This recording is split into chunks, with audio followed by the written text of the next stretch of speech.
Une équipe de magistrats valide les faux d'un notaire. Troisième partie. En 2003, pour permettre une opération immobilière plus ambitieuse, le promoteur décide donc de voler la parcelle du voisin, ici 287. Il a besoin d'un notaire, il a besoin de faux, un géomètre expert peut l'aider. Ici, un cabinet de géomètres multipliera les actes contradictoires.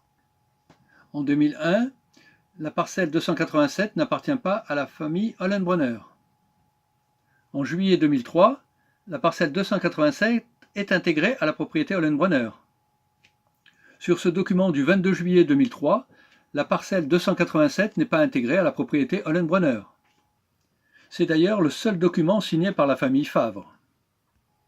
Sur cet autre document, 287 est divisé en 3 parcelles. Cette fois-ci, les propriétaires sont tous différents, tantôt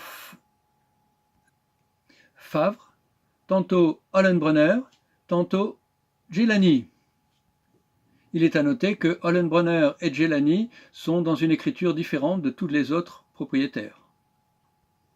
D'autres documents révéleront d'autres contradictions. C'est sur des documents semblables que le notaire s'appuiera pour valider la spoliation. Sa mission est la vérification. Pourtant, comment un notaire peut-il utiliser cette confusion voulue et créée et écarter un acte précis, clair de 1957 qui définit les propriétés?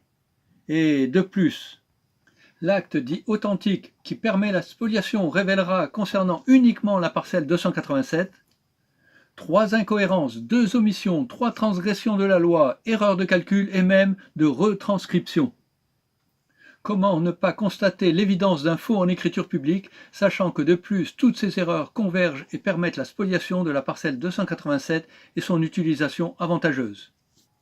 Pourtant, des magistrats valideront ce faux et écarteront évidemment le caractère intentionnellement frauduleux. Ne deviennent-ils pas complices, à leur tour? À suivre.